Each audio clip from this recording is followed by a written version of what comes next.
Hello everyone. RRB ELP और technician के लिए आज का ये हमारा 11वां सेट है।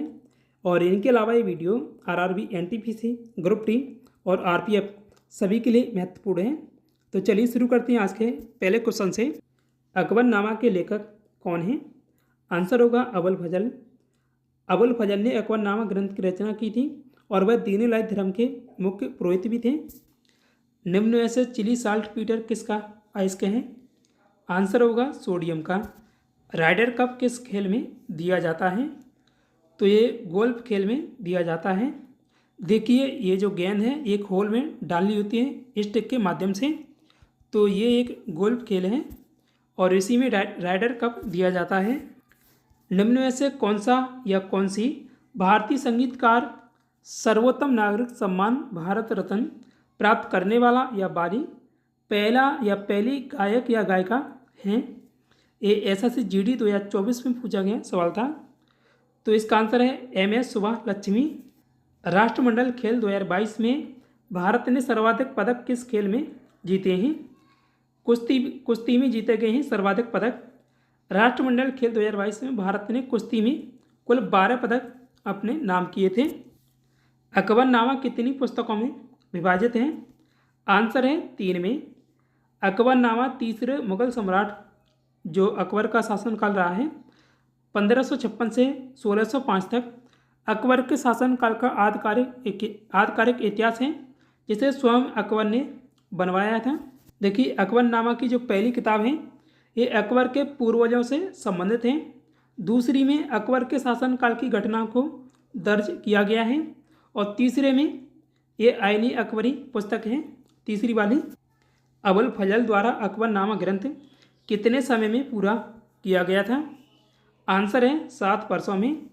अकबरनामा को अबुल फजल ने 1589 से 1596 के बीच लिखा था। अकबरनामा शुरू में 1596 में बनकर तैयार हुआ था लेकिन बाद में इसका लेखा जोखा 1601 तक चलता रहा था। राष्ट्रमंडल खेल 2022 का शुभंकर क्या था? इसका शुभंकर था peri the bull. Producer gas किसका मिश्रण है? आंसर है कार्बन मोनोऑक्साइड प्लस N2 यानी नाइट्रोजन। प्रोड्यूसर गैस ईंधन गैस है जिसे कोक या कोयले की आग में हवा और भाप के साथ एक साथ प्रवाहित करके निर्मित किया जाता है। प्रोड्यूसर गैस का उपयोग भट्टी गर्म करने में सस्ते ईंधन के रूप में और धातु के निष्कर्षण में किया जाता है। प्रतिभा पाटिल ने भारत की यहाँ खालिस्तानी राष्ट्रपति के रूप में कार्य किया था। तो यहाँ 12वीं राष्ट्रपति के रूप में उन्होंने कार्य किया था। खालिस्तान विश्व का सबसे बड़ा महाकाव्य है। आंसर होगा महाभारत। महाभारत विश्व का सबसे बड़ा महाकाव्य है। निम्न में से महाभारत का पुराना नाम क्या है? इसका आंसर है जय संहिता। विश्व की सबसे गहरी झील यानी इसकी गहराई है 1620 मीटर है। यहाँ खालिस्तान में बताना है कि कौन सी झील है। तो इसका आंसर है बैकाल झील। और बैकाल झील साइबेरिया रूस में स्थित है। साइबेरिया रूस में एक क्षेत्र है वहाँ स्थित है। एक जो पट्टी सी है ये है बैकाल झील। निम्न में से विश्व की सबसे बड़ी खारे पानी की झील कौन सी है?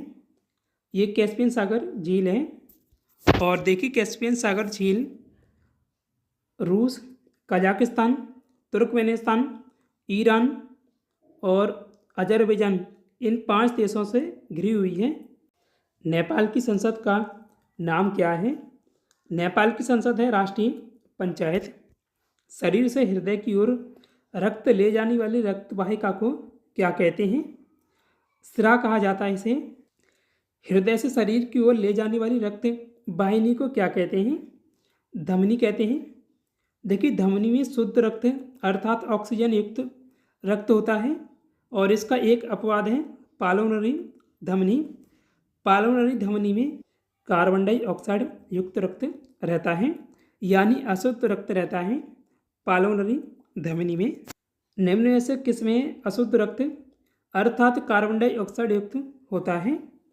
आंसर है सिरा में।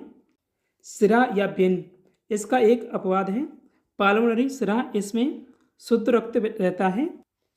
राष्ट्रमंडल खेल 2022 के उद्घाटन समारोह में भारत के ध्वजवाहक कौन थे?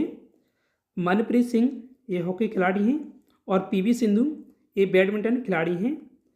तो यही थे दोनों भारत के ध्वजवाहक राष्ट्रमंडल खेल 2022 में। आंसर होगा ऑप्शन नंबर सी, ये और भी दोनों। राष्ट्रमंडल खेल 2022 के समापन समारोह में भारत के ध्वजवाहक कौन थे? तो निखत जरीन मुक्केबाज हैं, शरद कमल टेबल टेनिस खिलाड़ी हैं, ये दोनों थे। आंसर ऑप्शन नंबर सी होगा, ये और भी दोनों। शरद कमल को अभी पेरिस ओलंपिक 2024 के लिए उद्घाटन समारोह में भारतीय दल का ध्वजवाहक भी नामित किया गया है। किस भारतीय जलप्रपात में राजा रानी रॉकेट और रोरर नामक 4 अलग अलग झरने हैं? इसका आंसर है जोग जलप्रपात में। जोग जलप्रपात कर्नाटक के शिवमोगा जिले में शरावती नदी पर स्थित है और यह भारत का दूसरा सबसे ऊंचा झरना है। ये जो इसकी ऊंचाई है 253 मीटर है। कुचिकल जलप्रपात ये भी कर्नाटक में स्थित है और यह भारत का सबसे ऊंचा झरना है या जलप्रपात है और इसकी जो ऊंचाई है 455 मीटर है। कुचिकल जलप्रपात बाराही नदी पर स्थित है।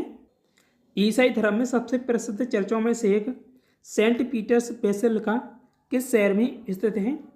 इसका आंसर है वेटिकन सिटी में। Saint Peter's Basilica Vatican City Rome में प्रसिद्ध चर्च है और यह दुनिया का सबसे बड़ा चर्च है। वर्तमान बेसिलिका का निर्माण 1506 को शुरू हुआ था और 1626 को पूरा हुआ था।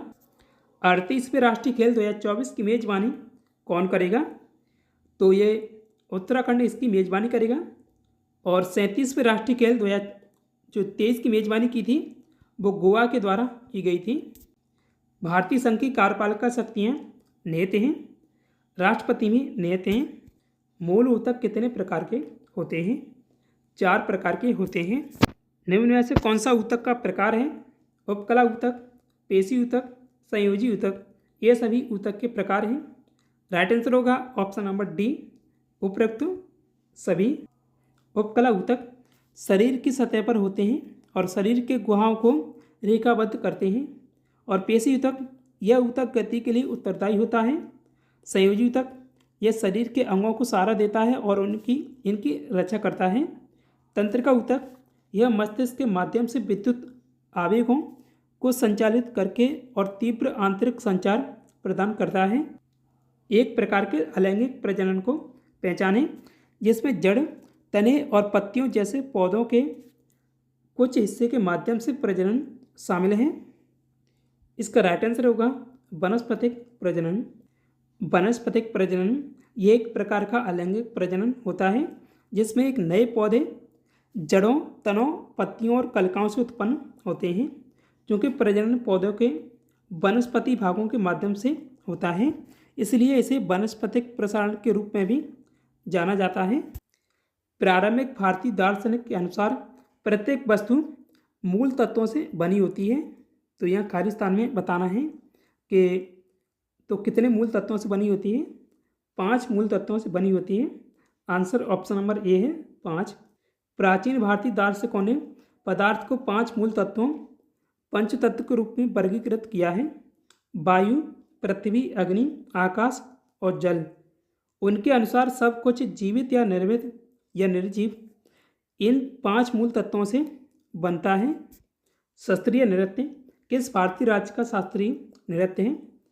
इसका आंसर है असम का। किसके द्वारा 15वीं शताब्दी ईस्वी में असम में शास्त्रीय नृत्य शैली को प्रचलित किया गया था। आंसर होगा ऑप्शन नंबर बी, श्रीमंत शंकर देव के द्वारा। ये एनटीपीसी 2022 में पूछा गया सवाल था। निम्न में से कौन सा सेल या रॉक का उदाहरण नहीं है? देखिए बेसाल्ट भी होता है, ये सेल है बेसाल्ट। ग्रेनाइट और सिस्ट ये भी सेल हैं। तो इसका राइट आंसर होगा ऑप्शन नंबर ए, एसफॉल्ट या डामर। ये नहीं है सेल का प्रकार। डामर या एसफॉल्ट कंक्रीट दुनिया में उपयोग की जाने वाली सबसे आम प्रकार की फर्श सतह सामग्री में से एक है और यह लगभग 180 डिग्री सेल्सियस के उच्च ताप पर बनाई गई एक झरझरा सामग्री है। खालिस्तान में बताना है सबसे अधिक स्थायी तत्व है और इसका उपयोग कागज पर लिखने में होता है। इसका आंसर है सीसा। प्रिंस पिया पुस्तक के लेखक निम्न में से कौन है? इसका आंसर होगा न्यूटन। भौतिकी के पिता न्यूटन ने साल 1687 ईस्वी में अपनी पुस्तक प्रिंस पिया में सबसे पहले गति के नियम को प्रतिपादित किया था। कार एक राशि है, तो खाली स्थान में ये बताना है कि सदिश राशि है या अदिश। तो इसका राइट आंसर है अदिश राशि है। अदिश या स्केलर वे भौतिक राशियाँ जिनमें केवल परिणाम होता है और दिशा नहीं, उसे अदिश या स्केलर क्वांटिटी कहते हैं। अदिश राशि या स्केलर क्वांटिटी कहते हैं। जैसे द्रव्यमान, चाल, आयतन, कार्य, समय, ऊर्जा, विद्युत धारा, ताप और दाब। एक ही फ्लो में याद रखिएगा। द्रव्यमान, चाल, आयतन, कार्य, समय, ऊर्जा और विद्युत धारा, ताप आदि, ये सभी अदिश राशियाँ हैं। भारतीय संविधान में राज्य के नीति निर्देशक सिद्धांत निम्न में से किस देश से लिए गए हैं? आंसर होगा आयरलैंड के संविधान से। प्राचीन ओलंपिक ग्रीक देवता या कार्यस्थान बताना है किस सम्मान में खेला गया था? तो जेउस एक ग्रीक देवता हैं, इनके सम्मान में प्राचीन ओलंपिक खेल खेले गए थे। प्राचीन ओलंपिक खेल यूनान के ओलंपिया शहर में 776 ईसा पूर्व में प्रारंभ हुआ था। पहली बार ये खेल ग्रीक देवता जीउस के सम्मान में खेला गया था। ये खेल तब से 4 वर्षों में एक बार 394 ईस्वी तक खेले गए और फिर रोम के राजा थियोडोसियस के आदेश के कारण इन खेलों का आयोजन बंद कर दिया गया था और फिर आधुनिक ओलंपिक का प्रारंभ हुआ था 1896 में। पृथ्वी की सतह के कठोर भाग को क्या कहते हैं? जो पृथ्वी की बाहरी परत की संरचना की मूलभूत इकाई है, ये चट्टान कही जाती है। निम्न में से कौन भूपटल पर वह प्राकृतिक छेद या दरार है जिससे होकर पृथ्वी का पिघला पदार्थ लावा, राख, भाप तथा अन्य गैस बाहर निकलती हैं? तो ये ज्वालामुखी है। जब एक वस्तु को P और F के बीच रखा जाता है तब अवतल दर्पण द्वारा बनाई गई छवि की स्थिति का पता लगाएं। देखिए, ये है F पॉइंट यानी फोकस और ये है P पॉइंट यानी इसका अक्ष। तो ये यहाँ वस्तु रखी हुई है B पॉइंट, यहाँ इसे नाम दिया गया है B पॉइंट। तो ये जो छवि बन रही है वो दर्पण के पीछे बन रही है। आंसर होगा दर्पण के पीछे, ऑप्शन नंबर सी। जब वस्तु दर्पण के अक्ष यानी P और फोकस के बीच यानी F के बीच रखा जाता है तो दर्पण के पीछे बड़े सीधे और आभासी प्रतिबिंब का निर्माण होता है। तो जो प्रतिबिंब बनता है वो सीधा और आभासी बनता है। बंगाल का पहला विभाजन किस वर्ष हुआ था? 1905 में हुआ था पहला बंगाल का विभाजन। आज के इस वीडियो में इतना ही। प्रीवियस क्वेश्चन का आंसर है सतीश धवन अंतरिक्ष केंद्र कहाँ स्थित है? ये आंध्र प्रदेश श्रीहरिकोटा में स्थित है। आंध्र प्रदेश के श्रीहरिकोटा में। आज के लिए टेस्ट क्वेश्चन है, दो व्यक्तिगत ओलंपिक पदक जीतने वाली पहली भारतीय महिला एथलीट कौन है?